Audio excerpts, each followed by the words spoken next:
to the republic for which it stands, one nation, under God, indivisible, with liberty and justice for all. Guns, self-defense, concealed carry. This is the Patriot Defense Podcast. From the war room in Idaho's high desert, here's your host, Todd Eccles.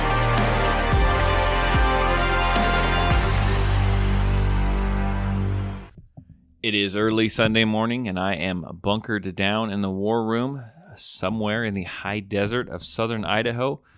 There wasn't going to be a podcast this weekend. Things happen. Life happens.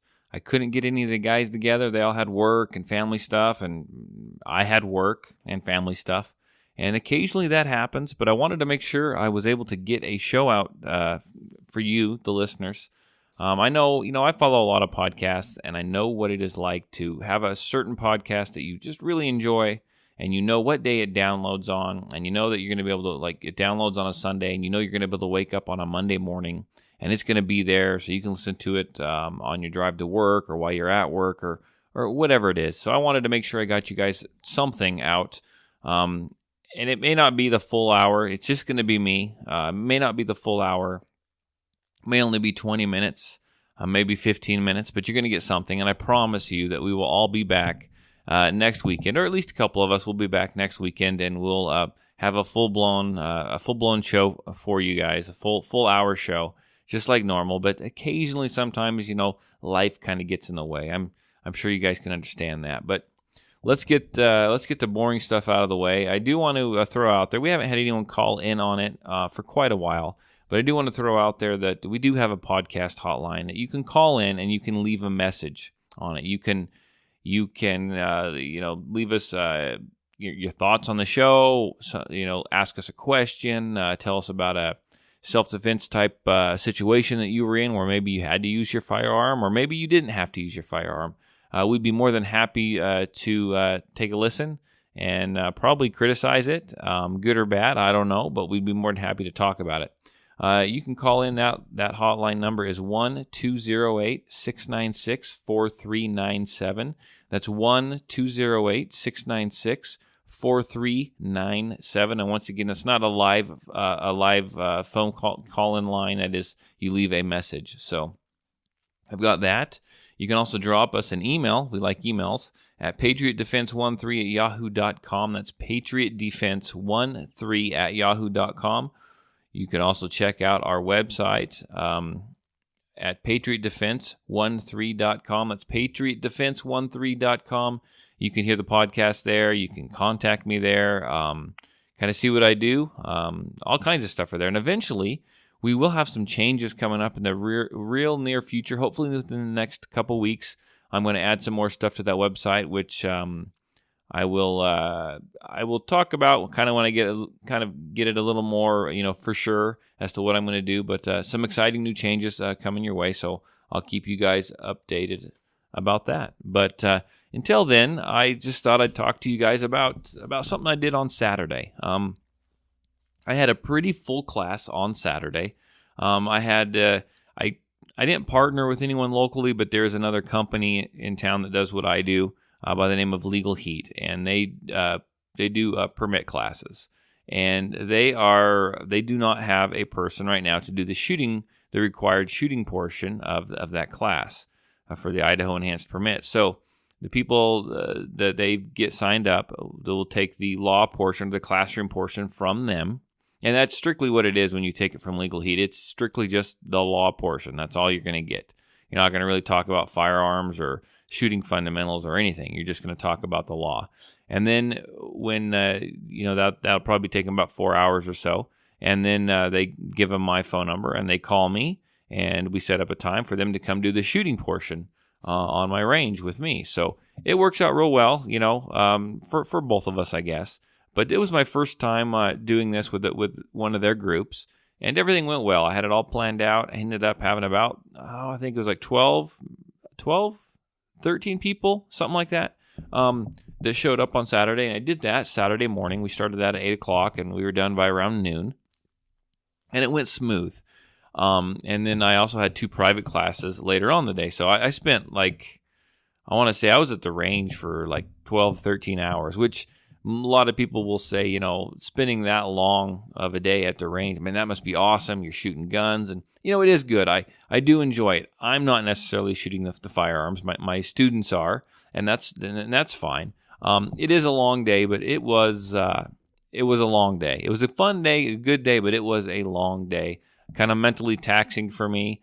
And even though we're all wearing, the personal protection equipment, eye pro, ear pro, that kind of stuff, it was just a long day in an indoor range, and I was tired, mentally drained and tired by the end of it. But it was a good time. Met a lot of great people, and we worked on a lot of things, and they got to shoot a lot of guns, so it was real fun. I do want to back it up, though. In that first group that came in that took the law portion from Legal Heat, they came in and they were doing the shooting portion with me. Now, when I give the full class, I have a way of doing things, and I have a PowerPoint set up for the classroom portion, which is the first half of the day, and where we touch on the law side of it, so the lethal force law side of it. We touch on defensive mindset. We touch on firearm safety, handgun safety, the range rules for when we go over to the range, what the range rules are, and we talk about shooting fundamentals and handgun manipulation and a safe way to do all kinds of stuff like that. And we talking about sight, grip, the fundamentals. And so by the time they go to lunch, and then by the time they show up to the range, they have an idea what's going on. Then we touch on safety again, and then we're ready to kind of go. We touch on the range rules again, and then we're ready just to move forward and complete the shooting portion. Well, I was kind of out of whack yesterday, but I figured it out, and when they showed up and we stood around and we talked about safety and shooting fundamentals and stuff like that, because I didn't know these people. Another thing I do when I do put on the full class is I take the time to ask everyone, and just everyone kind of stands up in class and they introduce themselves.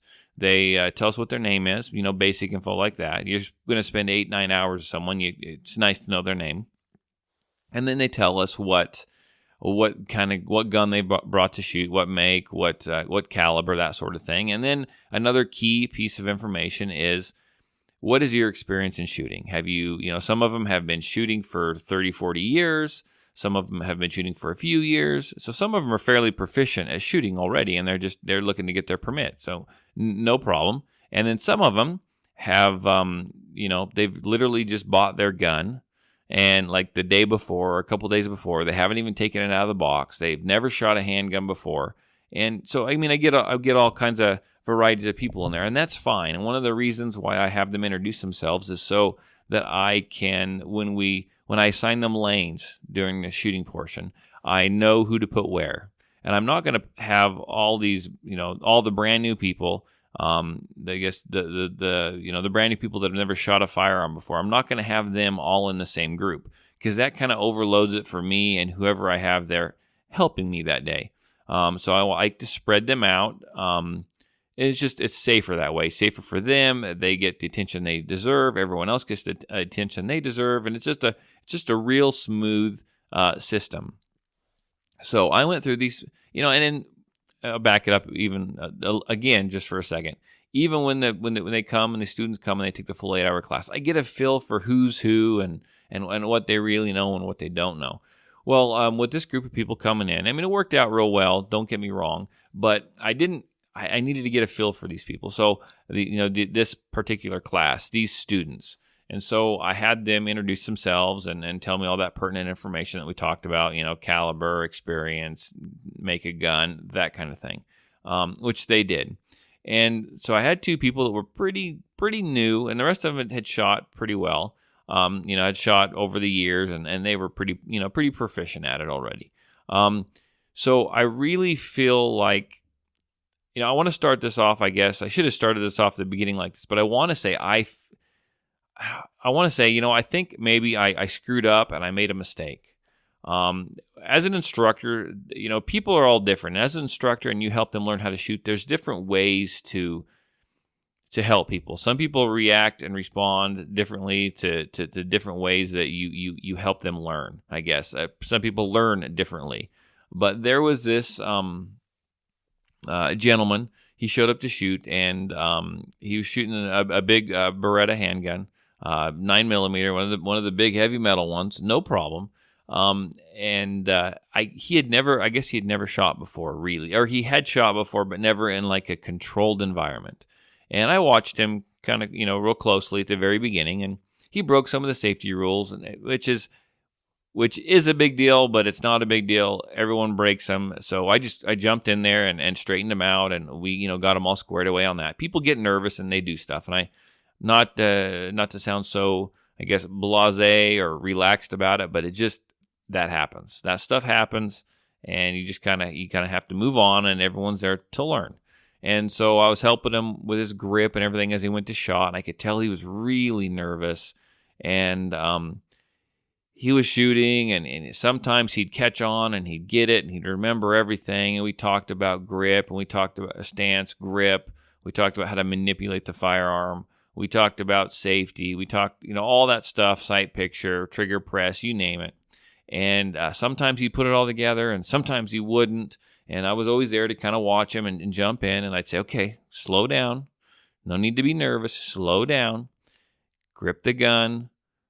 Grip the gun. Rack the slide. Grip the gun. Front sights. Breathe. Trigger press. All that kind of stuff. I just kind of went down the list with him while he was shooting. And I guess that kind of made him more nervous, and I wasn't picking up on that. And he was hitting the target, but he wasn't shooting great, and he was pulling the trigger too hard and kind of flinching, and he was just really nervous. Well, about halfway, they have to shoot like 100 rounds. So actually, state requires 98 rounds. So halfway through this, he started. We were about halfway through. He had like 3 or 4 rounds left to shoot in the drill, and all of a sudden, I hear I'm standing by him watching him, and all of a sudden I hear, instead of a nice slowed down bang, bang, bang, I heard a bang, bang, bang. And that tells me right there that he got nervous, he got startled, he wasn't gripping the gun correctly, tight enough, whatever. And he shot once and then let 2 more out. So that has me a little worried. And as he did this, I was watching, and he started at the base of the target and went up to the top, and so I kind of jumped over there real quick, and I grabbed his arm, and I took the gun from him, unloaded it, and said, okay, let's all take a break. So about halfway through, we took a break, which we usually do anyway. And he was flustered, he was kind of upset, and I've experienced stuff like this before. It's not this far into class. It's after 1, 2, 3, 4 rounds, something like that. I could tell someone just isn't digging it. There's a lot going on. There's other people are shooting what I call a hot firing line, and range is hot, fire when ready. Then everyone starts shooting, and brass is tumbling on the ground, and gunshots are going off, and that's a lot for some people to deal with if they're not used to that, especially if they're already nervous. So I've dealt with this before, and usually when someone has a problem like this, and I see it's just they're anxious and it's just too stressing for them, I usually say, hey, go take a break, go sit down. I tell you what, go to town, buy some dinner, do something, and come back in like an hour or 2 when I'm done. And after everyone's gone, and then I will stand here with you, and I will help you, and we'll go over this one at a time. I can give you my undivided attention, and we can get you through the shooting portion of the class. I have no problem doing that. I've done that on numerous occasions, even to the point of go home, give me a call tonight. We will set up a time during the week where you can come in, and no extra cost, no extra charge. I just want everyone to do it. I want them to achieve their permit, earn their permit. I want them to learn, and I want them to be safe about it. I have no problem doing that. Well, this gentleman, I said, hey, come here for a minute. We were in this break. I said, I want to chat with you. And he explained to me that as I was teaching him, as I was showing him, every time I would say, okay, do this, do that, do this, do this, do that, and then squeeze the trigger, that it was just making him super anxious, stressing him out, and he was just really nervous. And I said, okay. I said, I'll slow down. We'll slow way down. And we talked for a little bit. And then he went and finished up the break with everyone else. Well, when the break was over, we started shooting again, and I changed my focus. When I was helping him, I changed my focus. Now, of course, I had to make sure he was still safe and everything like that, but I just kind of stood back a little further and watched him.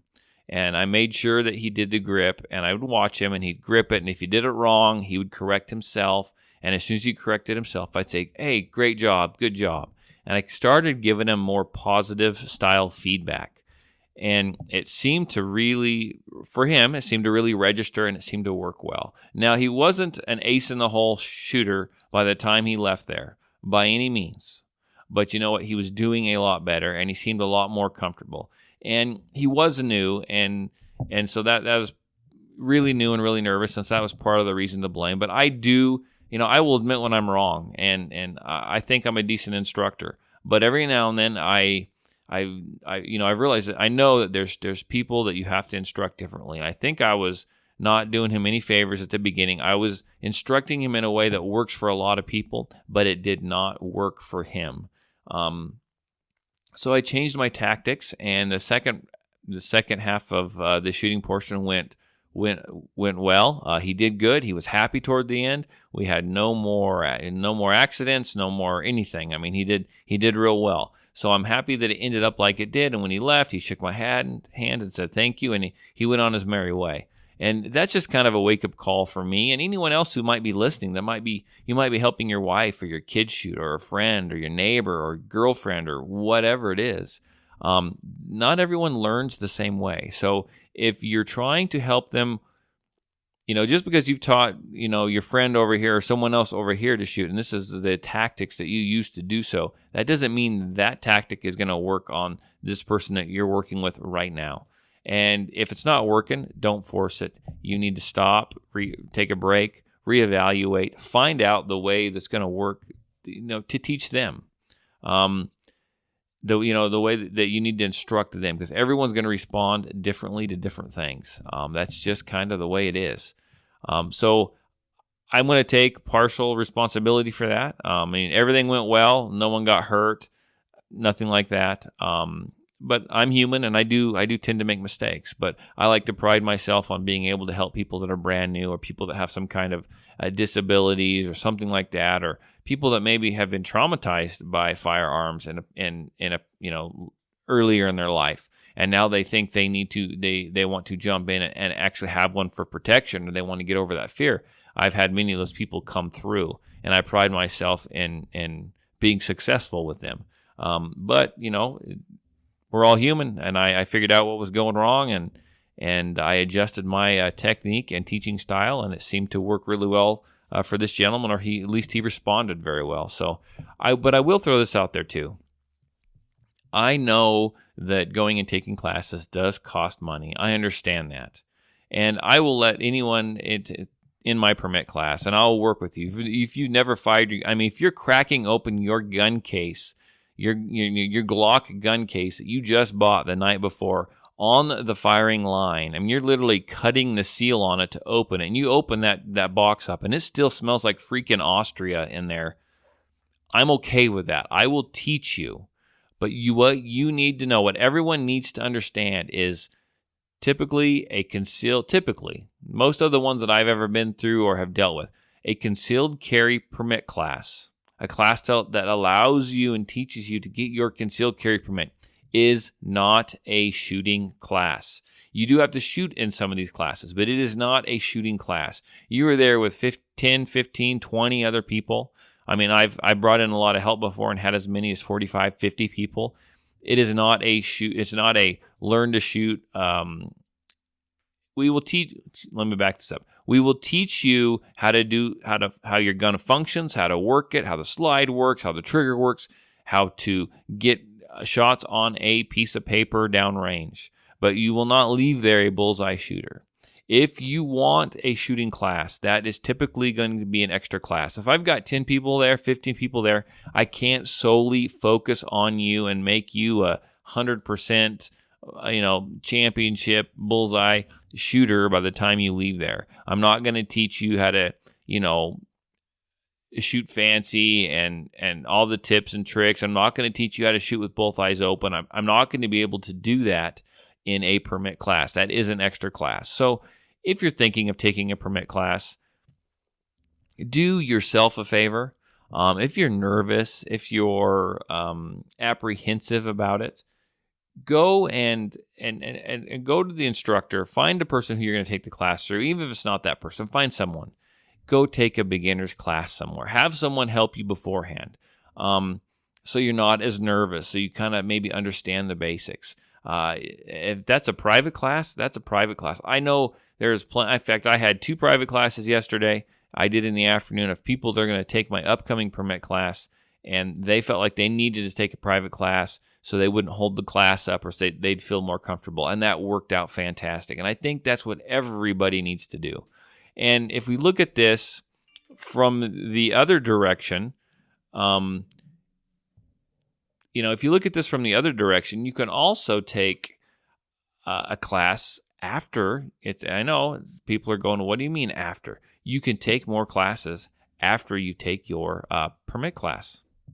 I encourage people continually educating themselves. Like I said, a concealed carry class is not a shooting class. There's stuff we don't talk about. We don't talk about, or learning, necessarily how to draw safely. I can't sit there and really help you master the draw in the concealed carry permit class. There's a lot of stuff I can't teach you.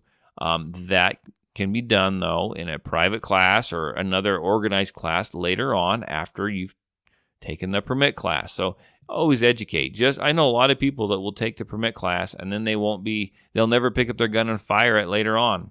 For a year, for months, whatever it might be. You've got to continually shoot and continually search for that education. So that was, I know it's just kind of a short show, but that was my experience on Saturday. That was my thoughts. I do a blog, and you can find my blog on my website. That's the patriotdefense13.com. You can find my blog up there. I did blog about this. I didn't use the gentleman's name. I mean, he wasn't at fault or anything like that. He didn't know. I helped him out. I wasn't at fault. We just kind of worked together and we got it taken care of. But I just wanted to throw that out there of things you might need to know if you want to take a class or if you've taken a class. If you're an instructor, or if you go out and you take your friends, your wife, your kids, whatever, out shooting, one way of teaching is not going to work the same for every person. You need to be able to adjust that accordingly. So until then, like I said, I know it was a short podcast. I apologize, but I felt like I needed to get something out, and I know what it's like to expect a show and then have it not, get used to having one show up every week and expect it there for you to listen to on your way into work or whatever. And then all of a sudden it's not there. So I wanted to give you guys a little something. So bear with us. Like I said, we're all, we all have families. We're all family guys. We got work, jobs, families, other extracurricular activities that we do. So it is what it is. We will be back next weekend, and we'll have a full show for you. So hope you guys have a good week, and thanks for listening.